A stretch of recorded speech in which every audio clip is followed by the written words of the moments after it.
I am continuing my reading.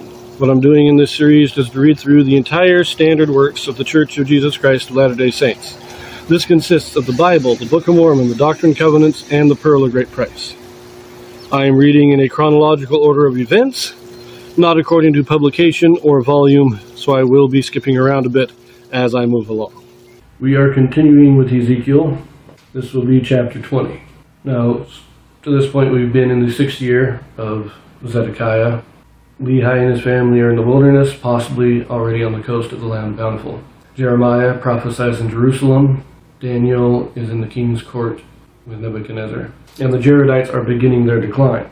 That's where we're at. Now, the last several chapters have been in the 6th year of Zedekiah. In Ezekiel, he's had a lot of prophecies about the destruction of Jerusalem, the scattering of the Jews, but also their last days gathering. We pick this up in chapter 20. Now, chapter 20 is another very long chapter, about 3 pages. So we're going to cut it into 2 videos. We are going to read verses 1 through 26. And then in the next video, we will finish the chapter, verses 27 through 49. Chapter 20. From the deliverance from Egypt to the day of Ezekiel, Israel hath rebelled and failed to keep the commandments. In the last days the Lord shall gather Israel and restore his gospel covenant.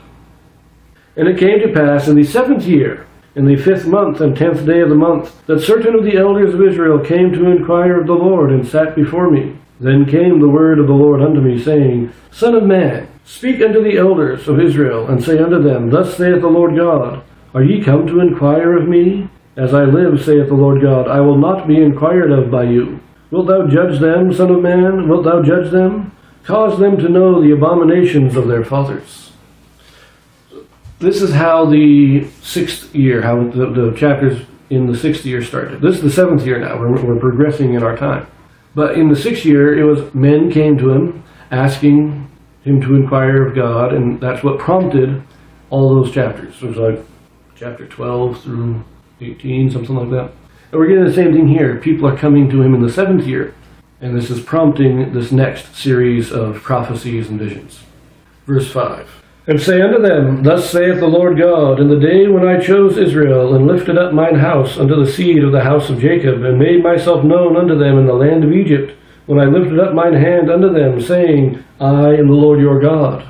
In that day I lifted up mine hand unto them, to bring them forth of the land of Egypt into the land that I have espied for them, flowing with milk and honey, which is the glory of all lands. Then said I unto them, Cast ye away every man the abominations of his eyes, and defile not yourselves with the idols of Egypt. I am the Lord your God. But they rebelled against me, and would not hearken unto me. They did not every man cast away the abominations of their eyes, neither did they forsake the idols of Egypt. Then I said, I will pour out my fury upon them, to accomplish my anger against them in the midst of the land of Egypt. But I wrought for my name's sake, that it should not be polluted before the heathen among whom they were, in whose sight I made myself known unto them, in bringing them forth out of the land of Egypt. Wherefore I caused them to go forth out of the land of Egypt, and brought them into the wilderness. And I gave them my statutes, and shewed them my judgments, which if a man do, he shall even live in them. Moreover also I gave them my Sabbaths, to be a sign between me and them, that they might know that I am the Lord that sanctify them. But the house of Israel rebelled against me in the wilderness. They walked not in my statutes, and they despised my judgments, which if men do, he shall even live in them. And my Sabbaths they greatly polluted. Then I said, I would pour out my fury upon them in the wilderness to consume them. But I wrought for my name's sake, that it should not be polluted before the children. But I wrought for my name's sake, that it should not be polluted before the heathen, in whose sight I brought them out. Yet also I lifted up my hand unto them in the wilderness, that I would not bring them into the land which I had given them, flowing with milk and honey, which is the glory of all lands. Because they despised my judgments, and walked not in my statutes, but polluted my Sabbaths, for their heart went after their idols. Nevertheless mine eye spared them from destroying them, neither did I make an end of them in the wilderness. But I said unto their children in the wilderness, Walk ye not in the statutes of your fathers, neither observe their judgments, nor defile yourselves with their idols. I am the Lord your God. Walk in my statutes, and keep my judgments, and do them, and hallow my Sabbaths. And they shall be a sign between me and you, that ye may know that I am the Lord your God. Notwithstanding, the children rebelled against me. They walked not in my statutes, neither kept my judgments to do them. Which if a man do, he shall even live in them. They polluted my Sabbaths. Then I said I would pour out my fury upon them to accomplish my anger against them in the wilderness. Nevertheless, I withdrew my hand, and wrought for my name's sake that it should not be polluted in the sight of the heathen, in whose sight I brought them forth. I lifted up mine hand unto them also in the wilderness, that I would scatter them among the heathen, and disperse them through the countries, because they had not executed my judgments, but had despised my statutes, and had polluted my Sabbaths, and their eyes were after their fathers' idols. Wherefore I gave them also statutes that were not good, and judgments whereby they should not live. And I polluted them in their own gifts, in that they caused to pass through the fire all that openeth the womb, that I might make them desolate to the end, that they might know that I am the Lord. This is a nice history lesson. This is what Ezekiel is doing. He's saying, look, these guys, I'm not going to listen to them now. They've been rebelling. Remember, he's saying, we brought them into Egypt. As long as you follow my statutes, you'll be good. But they didn't. And so they were in captivity in Egypt. I brought them out of Egypt. And at Sinai, told them, follow my statutes, keep my Sabbaths. They didn't.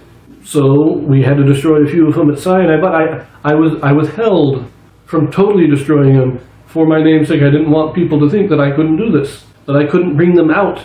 But in the wilderness, they kept rebelling against me. And so I said, no, you guys can't go into the wilderness. You're going to have to wait. Your children will go in. And when the children went in, I said, keep my statutes and we'll be good. But they also rebelled against me. And that's why we have a series of rebellions that God is pointing out.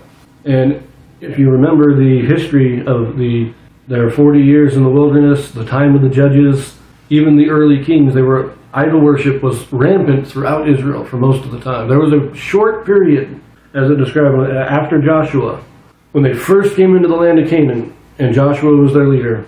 From while he was alive, and while the elders that knew Joshua were alive, everything was good. Once that first generation died, it was just a series of rebellion after rebellion after rebellion, and God is just saying, look, what am I going to do? I have been working with these guys for centuries, and they just keep rebelling. We will leave that here, and we will see you in the second half of this chapter in our next video. So, ciao.